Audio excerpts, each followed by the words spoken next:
Hi, Excel family, and welcome to day 5 of our healing and wellness journey. Listen, I am so happy that you've made it to this day. I am so big on celebrating small successes. So if you made it to day 5, you are conquering consistency daily, and I am very proud of you. Today's topic is going to be about accepting the love of God. Whew, that's a big one. Not easy for most people to do. I hope that you have been existing, healing, and elevating because, listen, if you haven't, I got what you need today. This is definitely going to be a key, and we're just going to have a little conversation to facilitate you receiving love. You ready for today's quote? Deep breath. Exhale.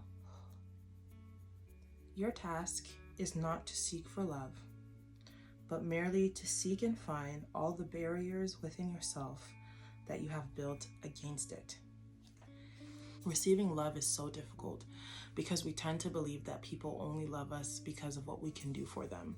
And this doesn't necessarily mean that this is what people have showed us multiple times. This can be a one occurrence that was very traumatic, or this can be a lack of love we have within ourselves because of experienced trauma, rejection, abandonment, so many different things. But we tend to, as a response to a variety of pain triggers, put up barriers to love because we feel like we can't trust the love that we've received.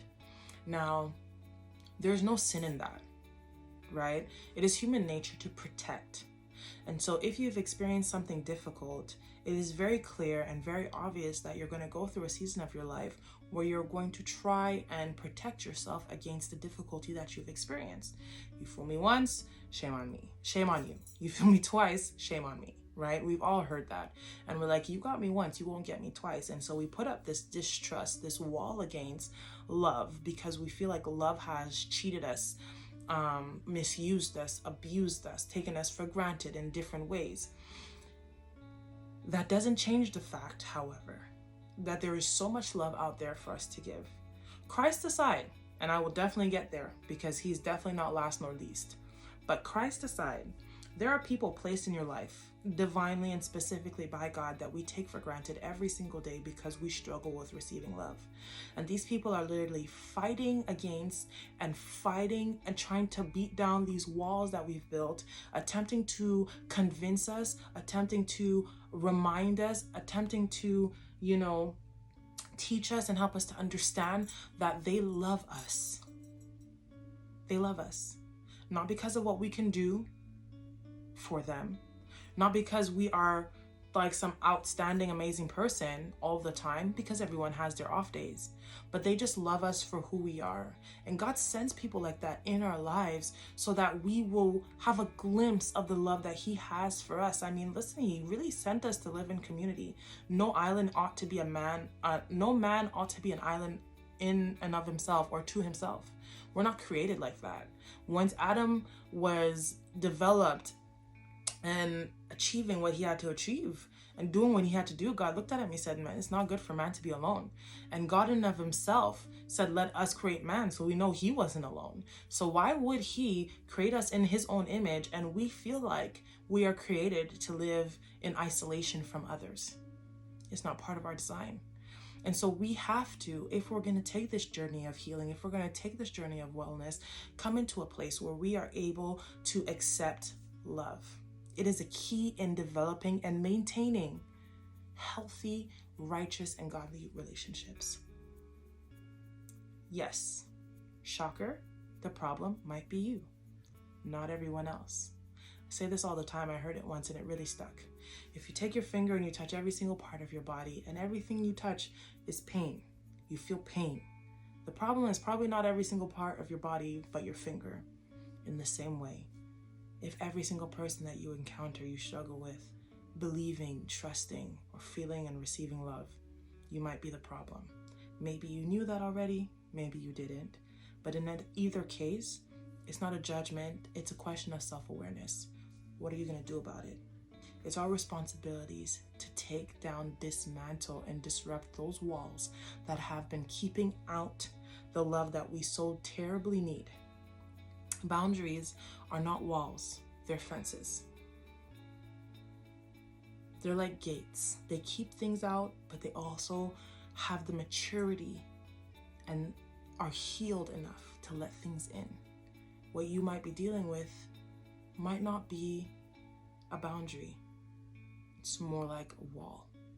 And so if you've misappropriated some walls and justified some of your rejecting of the love of some specific people, thinking or saying that they're unhealthy when they really are because you struggle with trusting people to love you, let's work on that.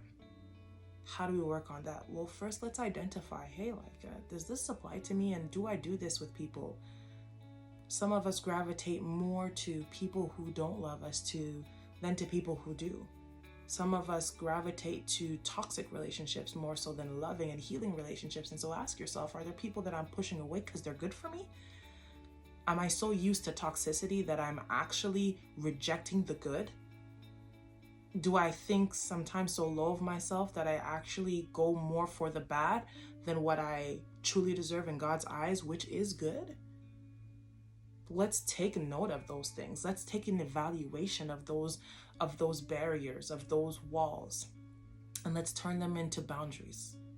Let's create boundaries to toxic behaviors and create open doors for love, because there's so much love for you. And if you can't think of someone who does love you because you've been pushing people away so long, I have Christ to present to you, who came and literally died. And the God and Father who sent him to die for your sake, he loves you so much. And they came to a decision that your life was worth it. And you are worth it. And they love you more than you could ever know. So take the time today, if you haven't, to have a conversation with your Lord and Savior and be comforted in the fact that he does love you. And if you've been running from him today, I strongly suggest you take a moment to run back, because he has something great for you. It's just a matter of time. Surrender to his love, receive that healing, and watch how you grow in immense and beautiful ways. From my heart to yours, have a great night, day, evening, and I'll see you tomorrow for day 6 on this healing journey.